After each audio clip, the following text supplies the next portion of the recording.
안녕하십니까. 87 용서방송 묵계 이사원입니다. 오늘 방송에서는 병원에 입원하면 무조건 맞게 되는 포당 수액 주사에 관한 이야기를 해볼까 합니다. 결론부터 말씀드리면 포당 수액 주사는 태음인 목양체질과 모금체질은 부작용이 생길 가능성이 매우 높습니다. 아마 거의 대부분의 사람들이 이를 잘 모르고 계셨을 겁니다. 살다가 보면 수액 주사를 맞게 될 일이 한 번쯤은 있기 마련입니다. 그럴 때 건강을 지키기 위해서라도 오늘 방송할 내용을 꼭 참고하시기 바랍니다. 요즘 특히 우려가 되는 것은 코로나19에 전염된 환자가 만약 태음인이라면 치료를 받는 과정에서 포당 수액으로 인해서 생명까지 위협받을 수 있다는 점입니다. 왜냐하면 이들 환자들은 완치까지 병원에 장기간 입원하게 됩니다. 입원 후에는 영양 공급과 치료제 투약을 위해 포당 수액을 지속적으로 맞게 됩니다. 그렇게 되면 이 태음인은 포당 중독이라는 심각한 상황에 빠질 위험이 매우 커집니다. 오죽했으면 팔체질을 창안한 권도원 선생이 태음인 목양체질이 포당을 맞으면 죽어요 라는 말까지 했겠습니까? 이런 이야기를 하면 무식한 소리를 한다고 비난을 하는 의사들이 많겠지요. 물론 태음인 목양체질 모금체질들이 포당 주사를 맞는다고 100% 모두 어찌되는 것은 아닙니다. 심신을 과도하게 사용해서 필요할 때는 포당 주사가 기운을 보탤 수도 있습니다. 또한 건강한 태음이라면 일시적인 수액 주사만으로 건강이 무너진 경우는 많지 않습니다. 자, 문제가 되는 경우는 건강이 나빠지거나 면역력이 떨어졌을 때, 그리고 코로나19처럼 질병으로 장기간 입원해서 포당 수액을 맞았을 때입니다. 그래도 의문이 생기는 분들이 많겠지요. 자, 입으로 음식을 섭취하기 어려울 때 가장 기본적인 영양소인 포당을 혈관으로 공급해 주는 것이 중독을 일으킨다면 선뜻 이해가 되지 않을 겁니다. 하지만 먼저 아셔야 할 것은 포당은 글리코겐의 형태로 간에서 저장되는 영양물질이라는 점입니다. 그러므로 태음인 이 목체질이 포당 수액 주사를 맞게 되면 포당 과잉 공급으로 아주 강한 이 체질적으로 강한 간 기능이 더욱 항진됩니다. 그럼 포도당으로 전환되는 탄수화물 덩어리인 밥을 먹는 것은 왜 문제가 되지 않을까요? 음식을 통해 섭취하는 포당은 필요한 만큼만 글리코겐으로 바꾸어 간에서 저장합니다. 나머지는 지방으로 축적하거나 배설합니다. 하지만 혈관으로 바로 주사하는 포당 수액은 이런 인체 메커니즘을 무너뜨리게 됩니다. 즉 목체질은 간의 포당 저장 능력이 충분해서 여분 공간이 별로 없습니다. 그런데 급작스러운 포당 과잉 상태가 되면 몸이 감당할 수 없어 온몸의 세포들이 중독 상태에 빠지게 됩니다. 그래서 태음인은 평소에도 포당의 원료인 탄수화물을 과다하게 섭취하는 것은 건강에 그렇게 이롭지 않습니다. 그래도 믿지 못하시는 분들을 위해 권도원 선생과 서울대 의대 이명복 박사가 경험한 부작용 사례를 소개해 드리겠습니다.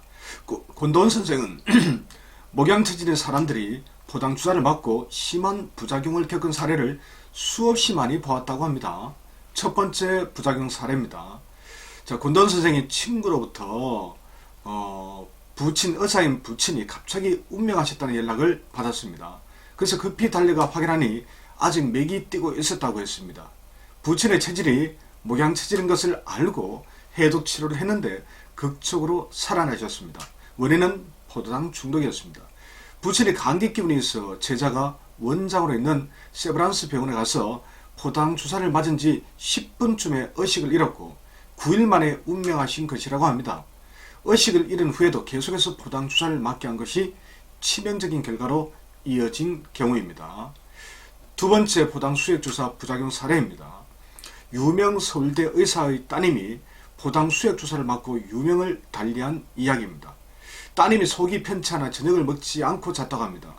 다음날 아침에 서울대 의사인 아버지가 기운이라도 회복하라고 직접 포당 수액 주사를 놓았는데 10분 만에 의식을 잃었다고 합니다. 급히 병원으로 옮겨 진찰하는 도중에 따님이 숨을 거두었습니다. 동료 의사들에게 포당 수액을 맞은 것밖에 없다고 하니 아무도 믿지 않았습니다. 엉뚱하게 썩은 포도당이어서 그런 것일지도 모른다는 의견을 제시한 의사도 있었습니다. 몇 년이 지난 후에 그 의사 부친은 포당을 맞고 죽는 사람이 매우 많은 것을 알게 되었다고 했습니다. 하지만 다른 의사들에게 이런 말을 하면 저 양반 노망했다, 돌았다고 할 것 같아서 말을 못하고 있다고 했습니다. 자, 그럼 포당 수액주사 부작용, 의료계 입장은 어떤 것인지 한번 살펴보겠습니다. 미국에서는 포당 수액주사 부작용에 관한 보고서가 여러 차례 학계에 보고된 적이 있습니다. 그래서 미국 의사 중에는 이에 대한 우려를 표시하는 분들이 많습니다. 아무래도 포당에 독이 있는 것 같다고 하면서요. 하지만 체질을 모르니 부작용이 생기는 이유를 밝혀내지는 못했습니다. 그래서 개인적인 경험 공유에 그칠 뿐 의학계의 공식 입장으로 채택되지는 못한 것으로 알고 있습니다. 국내 의학계는 어떻게 보는지 또 알아보겠습니다. 자, 국내 의학계에서는 이에 대한 인정은커녕 관련 연구조차 없습니다. 그러다 보니 체질에 따른 포당 수액주사 부작용을 이야기하면 무식한 사람으로 취급받기 십상입니다. 다만 농도 높은 포당 주사에 대해서는 부담을 느끼는 것인지 30에서 50%까지 되던 포당 수액 농도를 요즘은 5%에서 10%까지 낮추어 투여하고 있습니다. 그럼 포당주사 목용체질만 조심하면 될까요? 권도원 선생은 포당주사 부작용은 목용체질에서만 언급하고 있습니다. 그런데 포당은 간에서 저장되는 영양물질입니다. 그렇다면 오장육부 중에서 간이 최강 장기인 목용체질 역시 부작용 위험이 큽니다.